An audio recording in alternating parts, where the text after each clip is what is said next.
Hello everyone, good evening. তো আশা করছি সকলে খুব ভালো আছো আর আমিও সকলের আশীর্বাদে খুব ভালো আছি। তো একটা নতুন ফ্রেশ ব্লগের সাথে সকলকে স্বাগত জানাচ্ছি। তো এখন বাজছে প্রায় ঘড়িতে 5:30। হঠাৎ করেই ঘুম থেকে ওঠার পর বেশ মনটা ভালো লাগছিল না। তো ভাবলাম যে বড়মশাইকে বললাম যে চলো না একটু বাজার দিকে যাব, একটু ঘোরাঘুরি করব, তারপর বাড়ি চলে আসবো। তো ও প্রথমে বললো যে চলো বহরমপুর বড় বাজার দিকে, মানে আরও যে পার্ক আছে ওইদিকে যাবো বললো। তো আমি বললাম যে আর অতটা ইচ্ছে করলো না, যেহেতু সন্ধে প্রায় হয়ে গেছে আর আজকে একটু মেঘলা ওয়েদারও ছিল। মেয়েকে দেখতে পেলে একটু হালকা করে গেঞ্জি টুপি দিয়ে গেঞ্জি একটা পরিয়ে দিয়েছি যাতে না কানে ঠান্ডা হাওয়া লাগে। তো আর আমাদের অতটা ঠান্ডা লাগেনি, যেহেতু অনেকটা ঠান্ডা কমেও গেছে আর মেঘলা ওয়েদার বলে মেয়েকে ঠান্ডাটার জন্য সোয়েটার একটু হালকা গেঞ্জি জামা পরিয়ে দিয়েছি। তো দেখো মার্কেটে চলে এসেছি। ও কখন থেকে বলছে চলো কোথায় যাবে বলো কোথায় যাবে, কিন্তু আমিও জানি না কোথায় যাব, চলে তো এসেছি।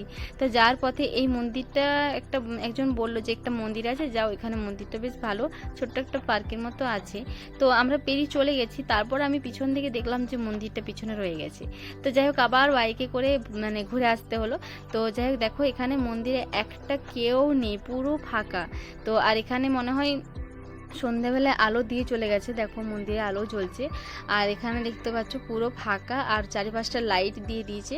আর আমরা মন্দির দর্শন করে এখন চলে এসেছি। ছোট্ট একটু চেয়ারগুলো আছে, যেগুলো ছোট দোলনাও আছে, সেগুলো একটু ভালোভাবে বসবো আর মেয়েকেও একটু দোল খাবো। তো এই জন্যই চলে এসেছি এই সাইডটাতে, ভাবলাম যে এখানটাতে একটু টাইম কাটাই। তাছাড়া আর এখানে সেরকম কোনো জায়গা, ঘোরাঘুরির জায়গা সেরকম কিছু নেই। তো আমার তো বেশ ভালো লাগছে, কিন্তু ঘুম থেকে ওঠার পরে জানি না এত মনটা খারাপ লাগছিল। যতই মন খারাপ করে থাকি না কেন বর্মশের ঠিক বুঝে ফেলে। আর এখানে মন খারাপ করার কারণ একটাই, যেহেতু সামনেই সরস্বতী পুজো, তো সেই জন্য খুব মিস করছি সেই ছোট্টবেলাটা। সত্যি যখন ছোট ছিলাম তখন অতটা বুঝতাম না, এখন যত বড় হচ্ছে দিন দিন শুধু মনে হয় যদি ছোট্টবেলাটা ফিরে পেতাম। এত মন খারাপ করছিল সত্যি, সরস্বতী পুজোটা খুব মিস করি। আর যেহেতু বিয়ে হলেও বাড়িতে, শ্বশুর বাড়িতে থাকলে অবশ্যই যেতে পেতাম বাপের বাড়ি বলো, এই চারিপাশটা ঘুরতে। আর এখন সত্যি বিয়ের পরে বাইরে আছি না, সেই জন্য বেশি কষ্ট হয়, সব অনুষ্ঠানে যেতে পাই না, এই জন্য ভীষণ কষ্ট হয়। এখন আস্তে আস্তে মনকে মানিয়ে নিচ্ছি, যেহেতু মেয়ে বড় হচ্ছে, তারও এখন পড়াশোনা শুরু হবে, সবসময় মন খারাপ করলে চলবেও না। তো সেই জন্য ভাবি যে মন খারাপ করব না, কিন্তু জানো যখন একা একা বসে থাকি তখন খুব কষ্ট হয়। তো যাই হোক তোমাদের সাথে একটু বেশি কথা বলে ফেললাম। এখানে দেখো মেয়ের সাথে একটু আমিও বেশ দুষ্টুমি করে ফেলেছি, মেয়েও বেশ বসতে চাইছিল না, তো সেই জন্য আমি মেয়েকে একটু দেখাচ্ছিলাম যে কিভাবে বসে। আর এখানে দেখো বড় মাসের রোজ দিনে রোজ না দিয়ে আজকে কি সব ফুল আমাকে হাতে ধরিয়ে দিচ্ছে। তো চলো এরপর আমাদের পার্কের থেকে ঘুরে চলে এসেছি, আমরা এখন একটা দোকানে এসেছি চাট খাবো। তো আমরা এসেছি একটু খাওয়া দাওয়া করবো আর ঘোরাঘুরি করবো। তো ব্যাস আমাদের ঘোরাঘুরি কমপ্লিট হয়ে গেছে, এরপর আমাদের খাওয়া দাওয়ার পালা। তো এখন দেখো আমরা চাটের দোকানে যেহেতু এসেছি, আর এখানে তো আমার সত্যি কথা বলতে কি ভীষণ পরিমাণে এই দোকানটাতে ভালো লাগে, খুব সুন্দর টেস্ট করে। তো সেই জন্য এই দোকানটাতে আমরা খুঁজছিলাম যে প্রথমে যখন আমরা যাই পার্কের দিকে যখন যাই, তো তখন দোকানটা খোলা ছিল না, ভাবলাম যে থাক আজকে চাট খাবো না বা ধোসা টোসা খেয়ে চলে যাব। তো রিটার্ন টাইমে দেখি দোকানটা জাস্ট খুলেছে, বললো যে কাকু বললো যে একটু দেরি হয়ে গেছে আজকে খুলতে, তো সেই জন্য বললো যে অসুবিধা নেই, চলো তোমাদের এখানে আগে প্রথমে আমরা বউনি করেছিলাম। তো যে দেখো খুব সুন্দরভাবে প্লেটে সাজিয়ে দিয়েছে। আর বেশ ভালো লাগে চাটটা খেতে, দারুণ লাগে। তো আমি এখানে কুকড়াখান্ডি এলে, এই বাজারটার নাম হচ্ছে কুকড়াখান্ডি, এখানে এলে প্রায় মাঝে মধ্যে না এই চাটটা খেয়ে থাকি, খুব ভালো লাগে।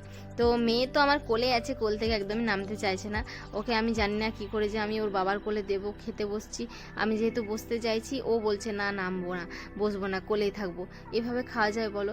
এখন কয়েকদিন হলো এরকমই করছি, জানি না। তারপরে আবার ঘুম থেকে এনেছি, ঘুমাচ্ছিল সেই অবস্থা থেকে এনেছি। তো ঘুম থেকে উঠে গিয়েছিল অবশ্য, তো সেই জন্য একটু দুষ্টুমি করছিল, নামতে চাইছিল না। তো আমি বললাম যে তুমি এক কাজ করো, মেয়েকে নাও, নইলে আমি আগে খাবো তারপর তুমি খাবে। তো যাই হোক এই কথা বলতে বলতে দেখো আমাদের চাট খাওয়া হয়েই গেছে।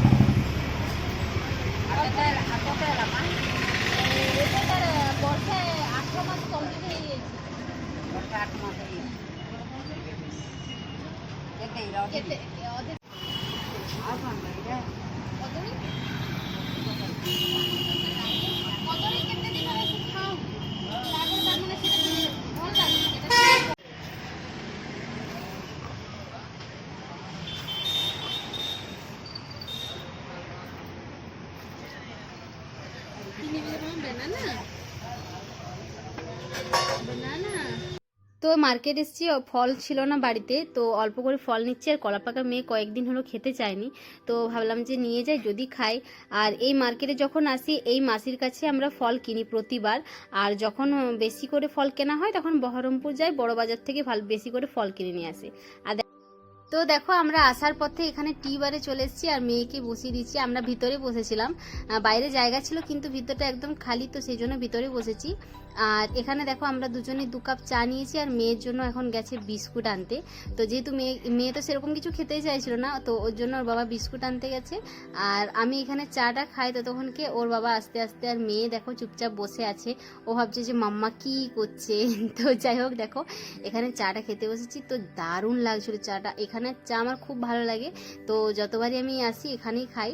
আর এখানে এই দোকানটা লকডাউনের পর থেকে এখানে খুলেছে নতুন, তো খুব ভালো হয় চাটা, খুব ভালো বানায়।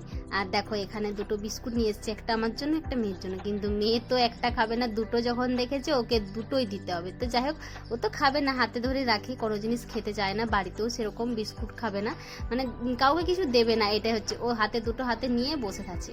আর দেখো এখানে দেখো মেয়ে বিস্কুটটা চাটতে লেগে গেছে, কামড়িয়ে খাবে কোথায়, চাটতে লেগে গেছে।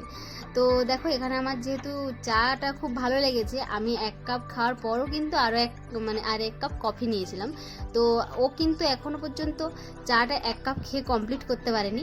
তো এখানে দেখো আমার এখানে 1 কাপ চা পুরো খাওয়া হয়ে গেছে, তো ও আমাকে আবার কফি এনে দিয়েছে। আর ওর দেখো কাপের অবস্থা এখনো আধ কাপ চা রয়ে গেছে, যেহেতু ওর বেশ একটা চা পছন্দ নয়, কিন্তু তাও সঙ্গে সাথে খাই।